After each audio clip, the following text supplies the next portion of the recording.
Hi friends, ನಾವಿವತ್ತು is ಮತ್ತು R ಬಗ್ಗೆ ಇರೋ ಡಿಫ್ರೆನ್ಸನ್ನು ತಿಳ್ಕೊಳ್ಳೋಣ. ಈಸನ್ನು ಯಾವಾಗ ಯೂಸ್ ಮಾಡಬೇಕು, ಆರನ್ನು ನಾವು ಯಾವಾಗ ಯೂಸ್ ಮಾಡಬೇಕು ಅಂತ. ಇಲ್ಲಿ ಈಸ್ ಅನ್ನೋದು ಸಿಂಗ್ಯುಲರ್ ವರ್ಬು, ಆರ್ ಅನ್ನೋದು plural verb. First one, every one blank here. ನಾವು ಫಸ್ಟು ಸಬ್ಜೆಕ್ಟನ್ನು ಕೇರ್ಫುಲ್ಲಾಗಿ ನೋಡ್ಕೋಬೇಕು, ಅದು ಸಿಂಗ್ಯುಲರ ಅಥವಾ ಪ್ಲೂರಲ್ಲ ಅಂತ. ಎವರಿ ಒನ್ ಅನ್ನೋದು ಸಿಂಗ್ಯುಲರ ಅಥವಾ ಪ್ಲೂರಲ್ಲ ಅಂತ. For example, one thing, body, everyone, every, some, no, any.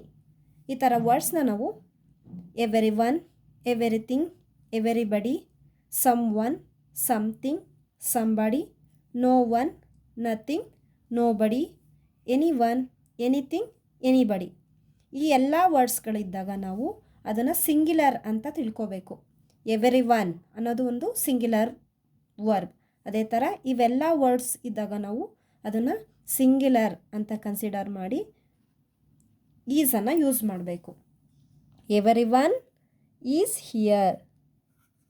Some one of the equipment blank heavy. Some of the equipment blank heavy. ಇಲ್ಲಿ ಕೂಡ some of the equipment is heavy. These flowers blank lovely. These means plural. These flowers are lovely. Dash anybody home. Is anybody home. All the phone line dash busy. All the phone lines are busy. None of this information blank correct.